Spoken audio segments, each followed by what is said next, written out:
The relations between India and Russia are bilateral and are very deeply rooted since the independence of India. What's new with these both countries?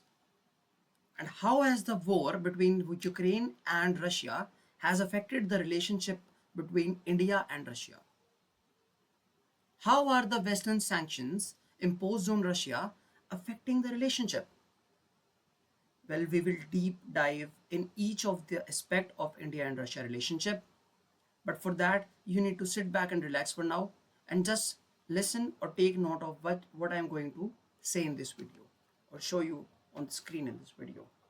Well, let's start off with the history. It will be a very short history, but it needs to be discussed first. Okay. During the Cold War, India and Soviet Union formed a strong and strategic relationship. This diplomatic unity was further strengthened with both nations' shared military ideas as well as their overall economic policies.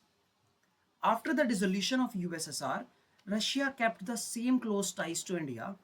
In international terms, both nations share a special relationship. What was this about? It was mentioning that Russia and India have always experienced and maintained a very fruitful relationship amongst each other. You could see on the screen every time stamp, every timeline that 19th century Stalin era, 1965 important event, 1971 very important event, and post fall of USSR. This is also very important. And how are the relations after that fall? How are the relations of India with Russia? Let's look into that. Okay. So traditionally, the Indo-Russian strategic partnership has been built on five major components. What are those? Politics, defense, civil nuclear energy, anti-terrorism cooperation, and the last is advancement and exploration of outer space. These are the five main components between India and Russia relationship. We are going to discuss each and every aspect between India and Russia relationship deeply. Okay, but before that, I must mention that this is the second video of international relations series, and before a video was also uploaded, so you must watch that also for your knowledge of international relations. Let's begin with the video. Let's continue. The political ties between India and Russia.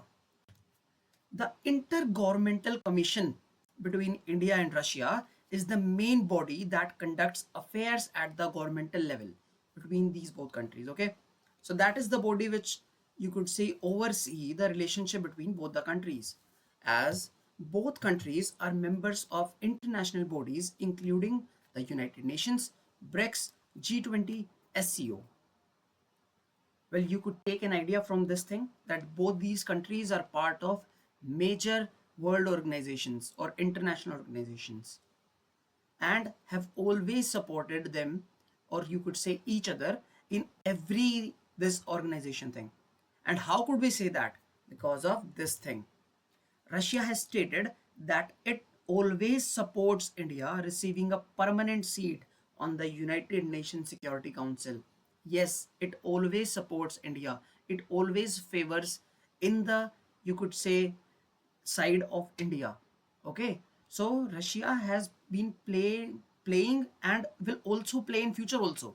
Okay, the Russian counterpart has always been playing a very important role for India's upfront, and always it bids from the Indians perspective only. Okay, and who who can forget the year 1971 when India's relationship with Soviet Union grew strategically and resulted in the Indo-Soviet Treaty of Friendship and Cooperation. How did it help us? Well, it ultimately helped India hold American adventurism and in the defeat of Pakistan by using military power, and helped ensuring the victory of India in formation of new country, Bangladesh. It was Russia which ordered its nuclear fleet to go in the Indian Ocean and stop the advancing of American and UK's Royal Fleet. It was Russia only who stood for India in those crucial times, and because of which the 1971 war's proud. Today, even today, it gives us goosebumps. Well, this was about the past of 1971. What has been happening in recent, and what are those countries discussing amongst each other? Well, in December 2023, India's External Affairs Minister S. Jaishankar met Putin and Foreign Minister Sergei Lavrov over a 5-day visit. And what were the the topics of discussion amongst them? Well, they have comprehensive exchange of views on bilateral cooperation in trade and economy, energy, defense, and cultural and people-to-people exchanges. How are these things important?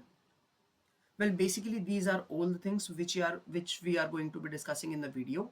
So please stay with it, and we are going to be discussing each and every aspect one by one. Okay.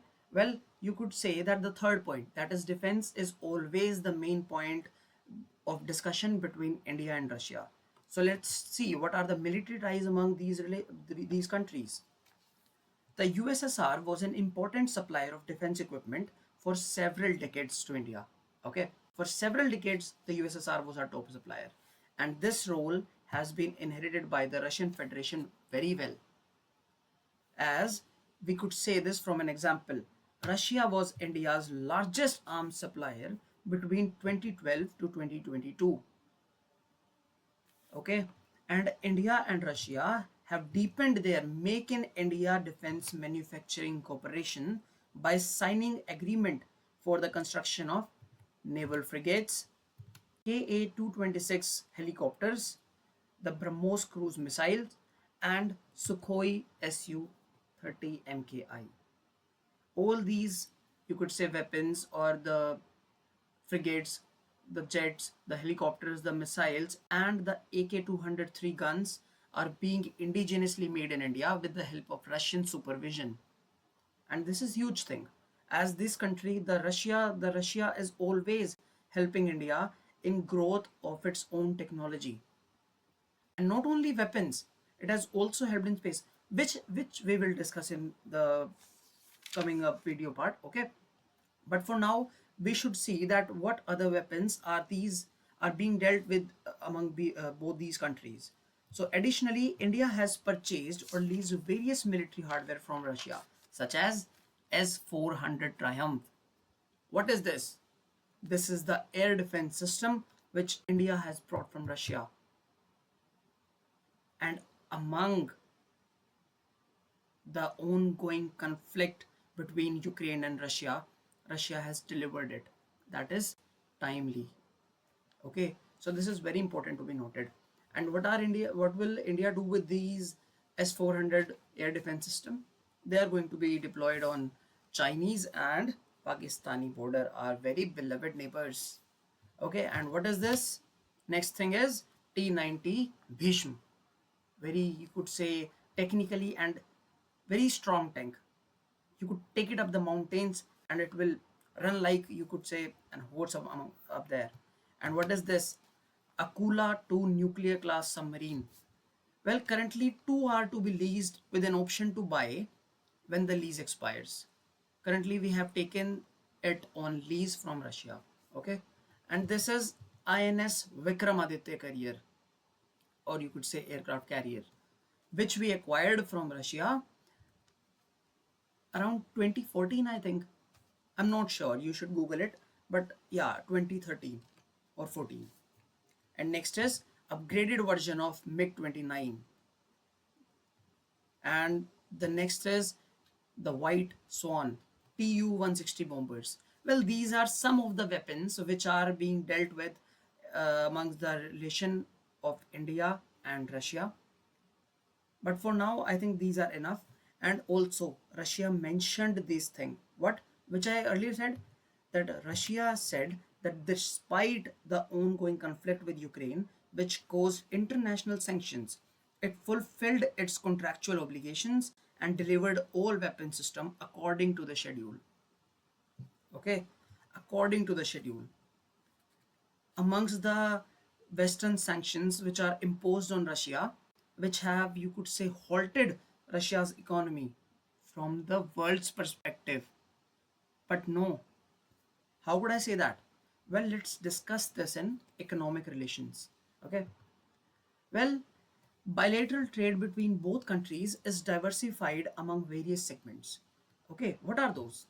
Electronics, aerospace, chemicals, diamonds or precious stones, or petroleum. Yes, this is the key. This is the key. And automobile. Well, petroleum has been the recent key, but yes, currently this is very important. And because of it, what happened? I should give you an example with the figures. Okay, so in 2002, the bilateral trade stood at $1.5 billion, and in 2012, it grew 7 times, and it became $11 billion. Well, both these countries targeted that for 2025 the target will be $30 billion. But to all of our surprise and to the world's surprise, it reached $50 billion in 2022 and 2023 itself. We almost doubled our target, and before the deadline, this is huge. Okay, when sanctions imposed, the world thought that Russian economy will be, you could say, fallen to the ground, but it didn't happen. Why? Because it sold its weapons and its petroleum to other countries, of which India took benefit of. Okay, we took the oil, we purchased the oil from 30% discount. Yeah, we'll be discussing this also. Will, you could say, shower some light on it, but for now let's move on to the topic. And when sanctions imposed, yeah, before that, sorry, the India's though sorry the Russia's far eastern side. Have you ever watched Russia's maps? Have you ever seen it? All the major cities of Russia are in the western part. Moscow, St. Petersburg, all these are in the western part. And what is the far eastern side of Russia? That is nothing but the mountains, the snow, the jungles, and nothing else. Nobody lives there. And why? Why has India decided to pledge $1 billion line of credit for development of Russia's Far East? This is also a major question. But this happened on 5 September 2019. So you must be aware of it by now. But if you are not, please watch the video. For now, I would say that the Russia's far eastern side is full of resources, is full of natural gases and resources. So India is taking, you could say, interest in that part and is helping Russia for the development of that part. So we could benefit ourselves also. You could say that this is a very strategically important thing for India. And why am I discussing this in 2024? It's been 5 years, because this is so huge that it will be discussed every time when Russia and India relations are brought up. Okay, so back to the topic. When sanctions, yeah, you could see in the map here, the eastern part and the western part. You could see the Moscow is in west, the capital of Russia, and also the St. Petersburg is near the Finland border above that. But for now, you should see the far eastern side. It has nothing, okay? So when sanctions were imposed, back to the topic, both countries explored alternative SWIFT and accepted Rupee and MIR cards as alternative SWIFT for the bilateral trade purpose. What is SWIFT? Well, SWIFT is an, you could say, payment interface or application which is used by the whole world to trade amongst each other. Okay, that is SWIFT. And if you are not aware of it, you could ask me to make a different video on it. I will, if you say so. Okay, and what was Rupee and MIR cards were used for?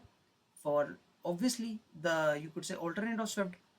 But why was it used? Because Russia was India's largest oil supplier in 2023, accounting for around 30% of the imports.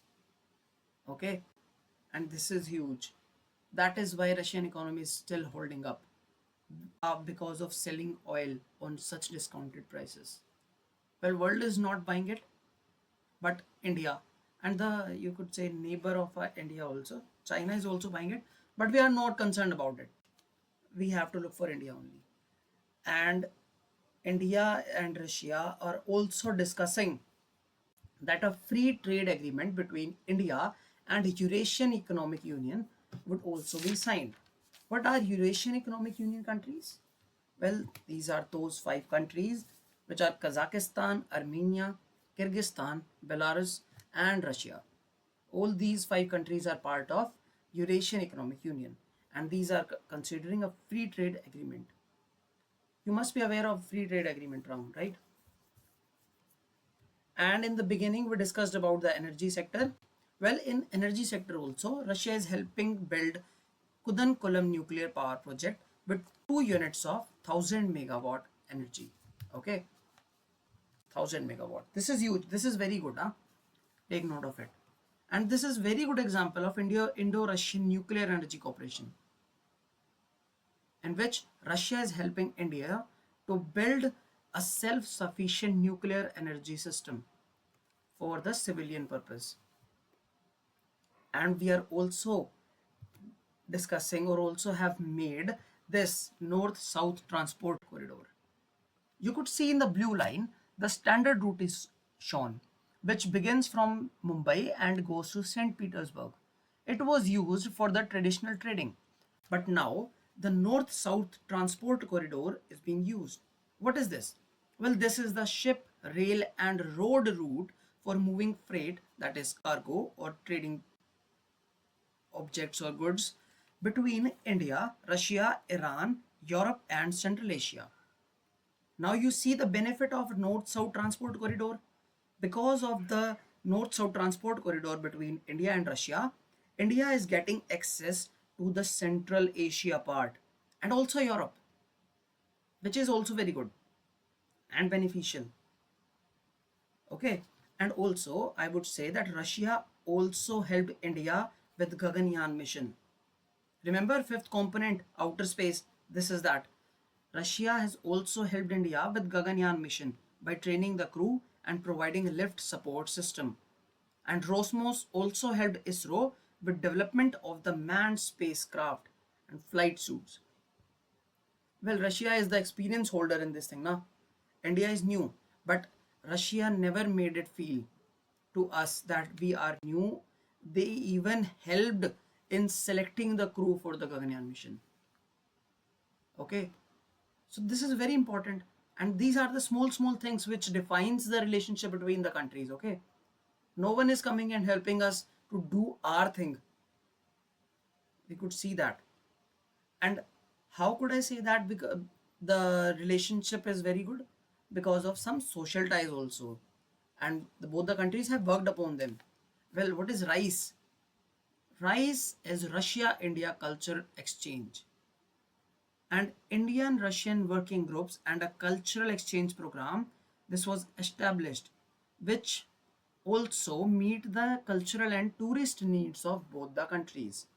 This looks upon the tourists of each countries. And you must be aware that because of the war, many Indians were stranded in Ukraine and some were in Russia also. But Russia helped in evacuation of those Indians. And according to 2014 BBC World Service poll, 85% of Russians view India positively. 85%. And only 95% express a negative view. It has their own choice now. Now what are we going to do with those 9%? But yeah, we could say that Russians basically loves Indians. And what is the conclusion of the video for now? Well, India-Russia relationship stands resilient among global shifts, grounded in trust and common interests. The Indian foreign minister said that geopolitics and strategic convergence will always keep India-Russia ties on a positive trajectory. This was the statement made by the Indian External Affairs Minister. And you know that S. Jaishankar sir is very smart. He will not make any statement without, you could say, a core bit behind that. Okay. So this was it. These were the relations between India and Russia. I hope that you liked the video and gained some new things. Okay, I would be hoping that you have seen the India and Israel video also. That is also very important. Okay, so stay updated, stay healthy.